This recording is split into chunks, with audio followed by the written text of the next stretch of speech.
KaraokeBooks. The Autobiography. Benjamin Franklin. Audiobook. Chapter 6. First visit to London. The governor, seeming to like my company, had me frequently to his house, and his setting me up was always mentioned as a fixed thing.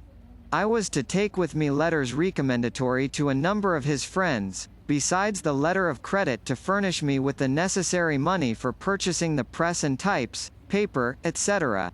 For these letters I was appointed to call at different times, when they were to be ready, but a future time was still named.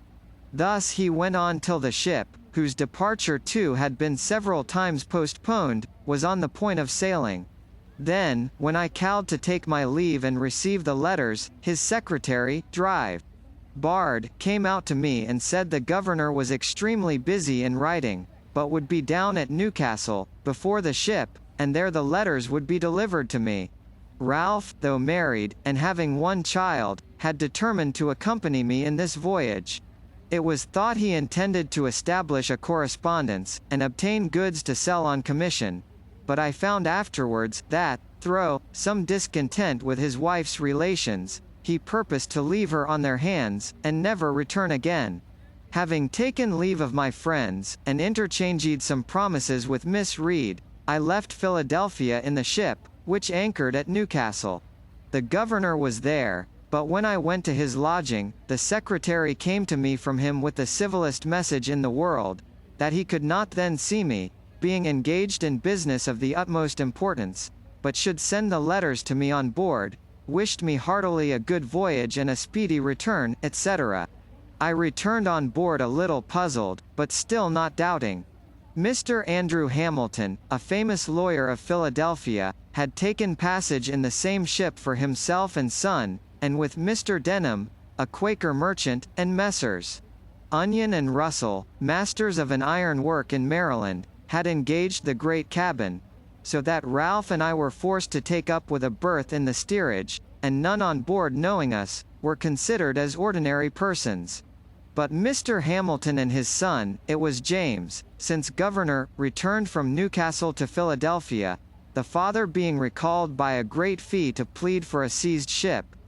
And, just before we sailed, Colonel French coming on board, and showing me great respect, I was more taken notice of, and, with my friend Ralph, invited by the other gentlemen to come into the cabin, there being now room. Accordingly, we removed thither. Understanding that Colonel French had brought on board the governor's dispatches, I asked the captain for those letters that were to be under my care. He said all were put into the bag together and he could not then come at them, but, before we landed in England, I should have an opportunity of picking them out, so I was satisfied for the present, and we proceeded on our voyage. We had a sociable company in the cabin, and lived uncommonly well, having the addition of all Mr. Hamilton's stores, who had laid in plentifully. In this passage Mr. Denham contracted a friendship for me that continued during his life. The voyage was otherwise not a pleasant one, as we had a great deal of bad weather. When we came into the Channel, the captain kept his word with me, and gave me an opportunity of examining the bag for the governor's letters. I found none upon which my name was put as under my care. I picked out 6 or 7, that, by the handwriting, I thought might be the promised letters, especially as one of them was directed to Basket, the King's printer, and another to some stationer. We arrived in London the 24th of December, 1724. I waited upon the stationer, who came first in my way, delivering the letter as from Governor Keith. I don't know such a person, says he, but, opening the letter, oh, this is from Riddlesden. I have lately found him to be a complete rascal, and I will have nothing to do with him, nor receive any letters from him. So, putting the letter into my hand, he turned on his heel and left me to serve some customer. I was surprised to find these were not the governor's letters, and, after recollecting and comparing circumstances, I began to doubt his sincerity. I found my friend Denham, and opened the whole affair to him. He let me into Keith's character, told me there was not the least probability that he had written any letters for me, that no one, who knew him, had the smallest dependence on him, and he laughed at the notion of the governor's giving me a letter of credit, having, as he said, no credit to give. On my expressing some concern about what I should do, he advised me to endeavor getting some employment in the way of my business. Among the printers here, said he, you will improve yourself, and when you return to America, you will set up to greater advantage. So, putting the letter into my hand, we both of us happened to know, as well as the stationer, that Riddlesden, the attorney, was a very knave. He had half-ruined Miss Reed's father by persuading him to be bound for him. By this letter it appeared there was a secret scheme on foot to the prejudice of Hamilton, supposed to be then coming over with us, and that Keith was concerned in it with Riddlesden. Denham, who was a friend of Hamilton's, thought he ought to be acquainted with it, so, when he arrived in England, which was soon after, partly from resentment and ill will to Keith and Riddlesden, and partly from goodwill to him, I waited on him, and gave him the letter. He thanked me cordially, the information being of importance to him, and from that time he became my friend, greatly to my advantage afterwards on many occasions. But what shall we think of a governor's playing such pitiful tricks, and imposing so grossly on a poor ignorant boy? It was a habit he had acquired. He wished to please everybody, and, having little to give, he gave expectations.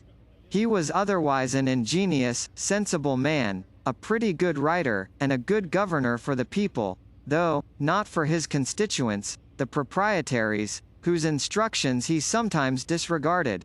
Several of our best laws were of his planning and passed during his administration. Ralph and I were inseparable companions. We took lodgings together in Little Britain at 3 shillings and 6 a week, as much as we could then afford. He found some relations, but they were poor, and unable to assist him. He now let me know his intentions of remaining in London, and that he never meant to return to Philadelphia. He had brought no money with him, the whole he could muster having been expended in paying his passage. I had 15 pistoles, so he borrowed occasionally of me to subsist, while he was looking out for business. He first endeavored to get into the playhouse, believing himself qualified for an actor, but Wilkes, to whom he applied, advised him candidly not to think of that employment, as it was impossible he should succeed in it. Then he proposed to Roberts, a publisher in Paternoster Row, to write for him a weekly paper like The Spectator, on certain conditions, which Roberts did not approve. Then he endeavored to get employment as a hackney writer, to copy for the stationers and lawyers about the Temple, but could find no vacancy. I immediately got into work at Palmer's, then a famous printing house in Bartholomew Close, and here I continued near a year. I was pretty diligent, but spent with Ralph a good deal of my earnings in going to plays and other places of amusement. We had together consumed all my pistoles, and now just rubbed on from hand to mouth. He seemed quite to forget his wife and child, and I, by degrees, my engagements with Miss Reed, to whom I never wrote more than one letter, and that was to let her know I was not likely soon to return.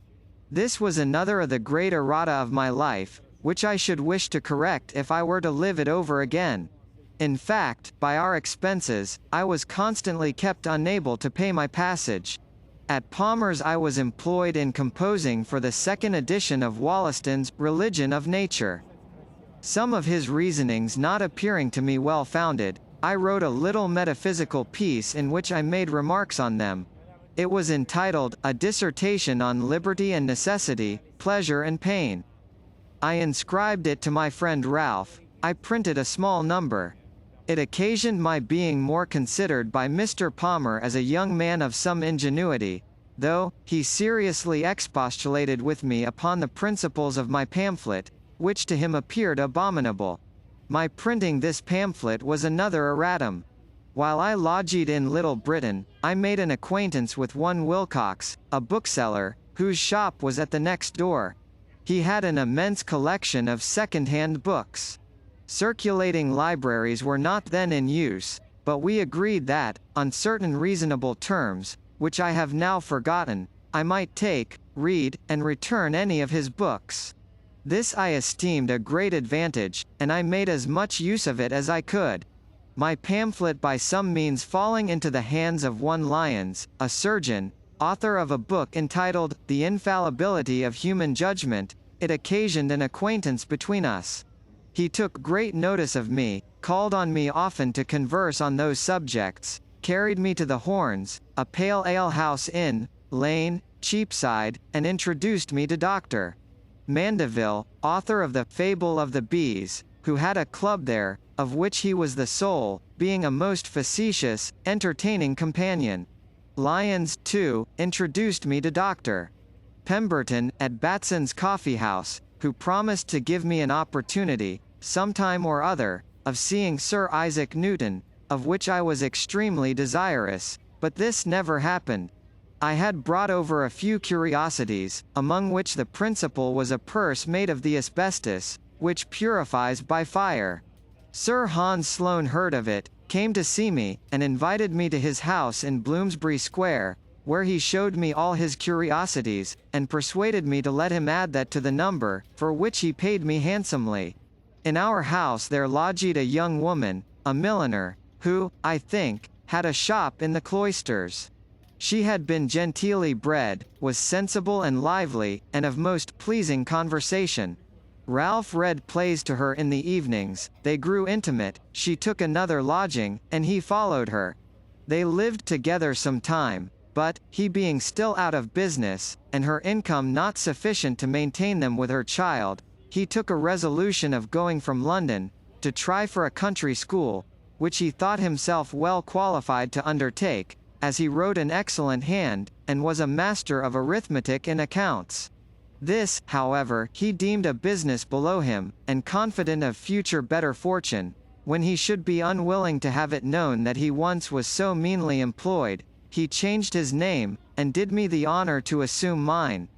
For I soon after had a letter from him, acquainting me that he was settled in a small village, in Berkshire, I think it was, where he taught reading and writing to 10 or a dozen boys, at 6 each per week, recommending Mrs. T. to my care, and desiring me to write to him, directing for Mr. Franklin, schoolmaster, at such a place. He continued to write frequently, sending me large specimens of an epic poem which he was then composing, and desiring my remarks and corrections. These I gave him from time to time, but endeavored rather to discourage his proceeding. One of Young's satires was then just published. I copied and sent him a great part of it, which set in a strong light the folly of pursuing the Muses with any hope of advancement by them. All was in vain. Sheets of the poem continued to come by every post. In the meantime, Mrs. T., having on his account lost her friends and business, was often in distresses, and used to send for me and borrow what I could spare to help her out of them. I grew fond of her company, and, being at that time under no religious restraint, and presuming upon my importance to her, I attempted familiarities, another erratum, which she repulsed with a proper resentment, and acquainted him with my behavior. This made a breach between us, and, when he returned again to London, he let me know he thought I had cancelled all the obligations he had been under to me. So I found I was never to expect his repaying me what I lent to him or advanced for him. This, however, was not then of much consequence, as he was totally unable, and in the loss of his friendship I found myself relieved from a burthen. I now began to think of getting a little money beforehand, and, expecting better work, I left Palmer's to work at Watts's, near Lincoln's Inn Fields, a still greater printing house. Here I continued all the rest of my stay in London. At my first admission into this printing house I took to working at press, imagining I felt a want of the bodily exercise I had been used to in America, where presswork is mixed with composing. I drank only water. The other workmen, near 50 in number, were great guzzlers of beer. On occasion, I carried up and down stairs a large form of types in each hand, when others carried but one in both hands. They wondered to see, from this and several instances, that the water American, as they called me, was stronger than themselves, who drank strong beer. We had an alehouse boy who attended always in the house to supply the workmen.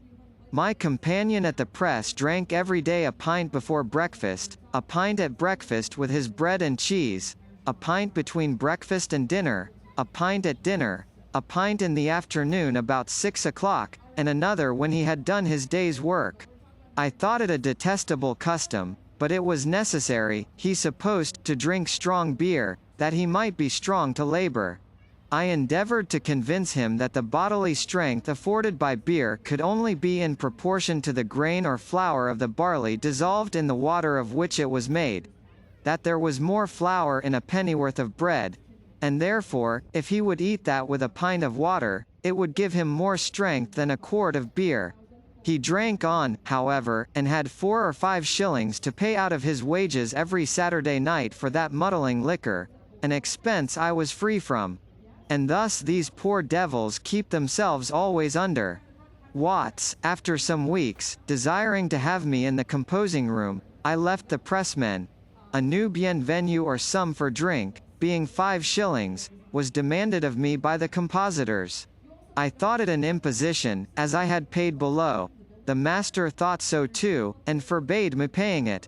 I stood out 2 or 3 weeks, was accordingly considered as an excommunicate, and had so many little pieces of private mischief done me, by mixing my sorts, transposing my pages, breaking my matter, etc., etc., if I were ever so little out of the room, and all ascribed to the chapel ghost, which they said ever haunted those not regularly admitted, that, notwithstanding the master's protection, I found myself obliged to comply and pay the money, convinced of the folly of being on ill terms with those one is to live with continually.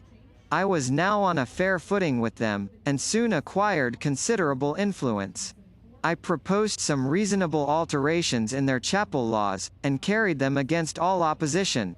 From my example, a great part of them left their muddling breakfast of beer, and bread, and cheese, finding they could with me be supplied from a neighbouring house with a large porringer of hot water gruel, sprinkled with pepper, crumbed with bread, and a bit of butter in it, for the price of a pint of beer, viz.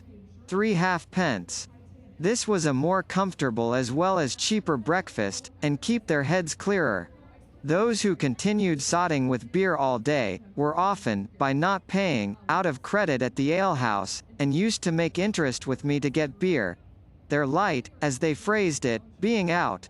I watched the pay table on Saturday night, and collected what I stood engaged for them, having to pay sometimes near 30 shillings a week on their accounts. This, and my being esteemed a pretty good Riggite, that is, a jocular verbal satirist, supported my consequence in the society. My constant attendance, I never making a street Monday, recommended me to the master, and my uncommon quickness at composing occasioned my being put upon all work of dispatch, which was generally better paid. So I went on now very agreeably. My lodging in Little Britain being too remote, I found another in Duke Street, opposite to the Romish Chapel. It was 2 pair of stairs backwards, at an Italian warehouse. A widow lady kept the house. She had a daughter, and a maid servant, and a journeyman who attended the warehouse, but lodged abroad. After sending to inquire my character at the house where I last lodged, she agreed to take me in at the same rate, 3s. 6d. per week, cheaper, as she said, from the protection she expected in having a man lodge in the house.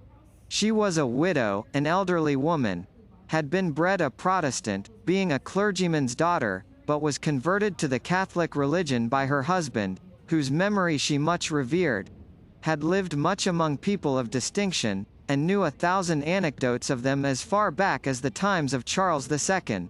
She was lame in her knees with the gout, and, therefore, seldom stirred out of her room, so sometimes wanted company, and hers was so highly amusing to me, that I was sure to spend an evening with her whenever she desired it. Our supper was only half an anchovy each, on a very little strip of bread and butter, and half a pint of ale between us, but the entertainment was in her conversation. My always keeping good hours, and giving little trouble in the family, made her unwilling to part with me, so that, when I talked of a lodging I had heard of, nearer my business, for 2 shillings a week, which, intent as I now was on saving money, made some difference. She bid me not think of it, for she would abate me 2 shillings a week for the future. So I remained with her at 1 shilling and 6pence as long as I stayed in London. In a garret of her house there lived a maiden lady of 70, in the most retired manner, of whom my landlady gave me this account: that she was a Roman Catholic, had been sent abroad when young, and lodged in a nunnery with an intent of becoming a nun. But, the country not agreeing with her, she returned to England, where, there being no nunnery, she had vowed to lead the life of a nun, as near as might be done in those circumstances. Accordingly, she had given all her estate to charitable uses, reserving only £12 a year to live on, and out of this sum she still gave a great deal in charity, living herself on water gruel only, and using no fire but to boil it. She had lived many years in that garret, being permitted to remain there gratis by successive Catholic tenants of the house below, as they deemed it a blessing to have her there. A priest visited her to confess her every day. I have asked her, says my landlady, how she, as she lived, could possibly find so much employment for a confessor? Oh, said she, it is impossible to avoid vain thoughts. I was permitted once to visit her. She was cheerful and polite, and conversed pleasantly. The room was clean, but had no other furniture than a mattress, a table with a crucifix and book, a stool which she gave me to sit on, and a picture over the chimney of Saint Veronica displaying her handkerchief, with the miraculous figure of Christ's bleeding face on it, which she explained to me with great seriousness. She looked pale, but was never sick, and I give it as another instance on how small an income, life and health may be supported.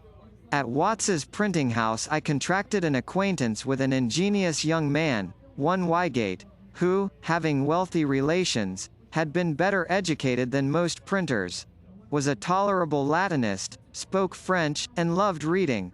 I taught him and a friend of his to swim at twice going into the river, and they soon became good swimmers.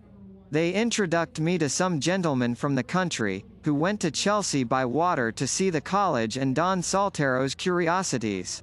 In our return, at the request of the company, whose curiosity Wygate had excited, I stripped and leapt into the river, and swam from near Chelsea to Blackfriars, performing on the way many feats of activity, both upon and under water, that surprised and pleased those to whom they were novelties.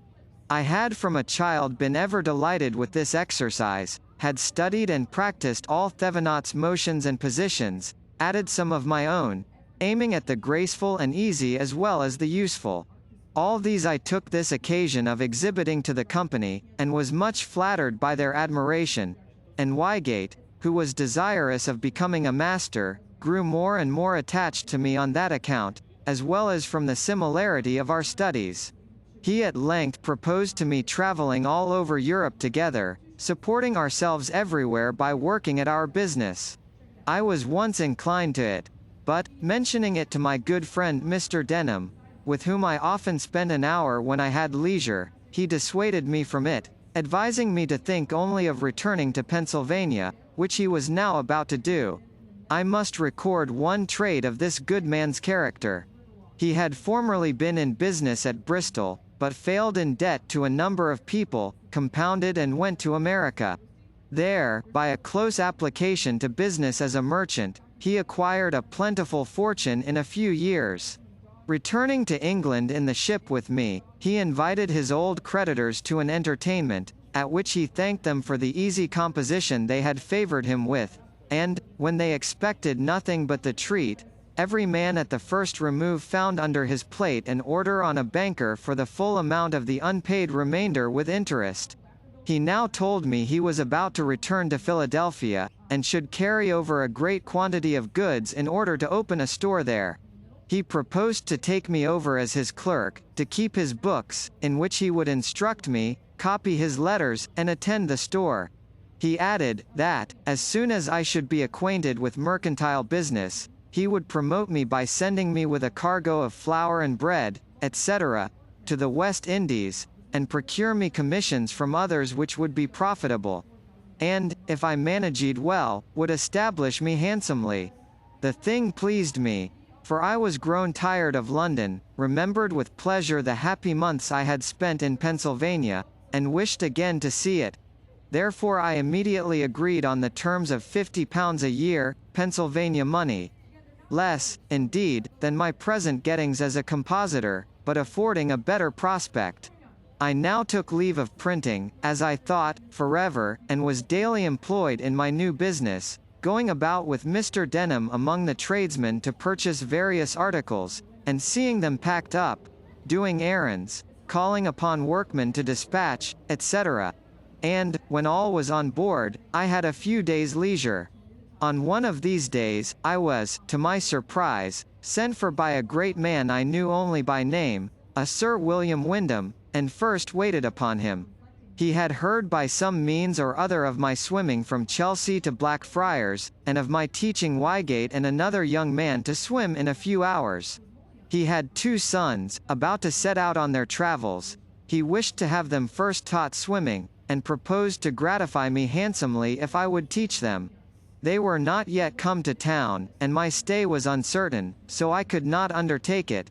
But, from this incident, I thought it likely that, if I were to remain in England and open a swimming school, I might get a good deal of money, and it struck me so strongly, that, had the overture been sooner made me, probably I should not so soon have returned to America. After many years, you and I had something of more importance to do with one of these sons of Sir William Wyndham, become Earl of Egremont, which I shall mention in its place. Thus I spent about 18 months in London. Most part of the time I worked hard at my business, and spent but little upon myself except in seeing plays and in books. My friend Ralph had kept me poor. He owed me about £27, which I was now never likely to receive, a great sum out of my small earnings. I loved him, notwithstanding, for he had many amiable qualities. I had by no means improved my fortune, but I had picked up some very ingenious acquaintance, whose conversation was of great advantage to me, and I had read considerably.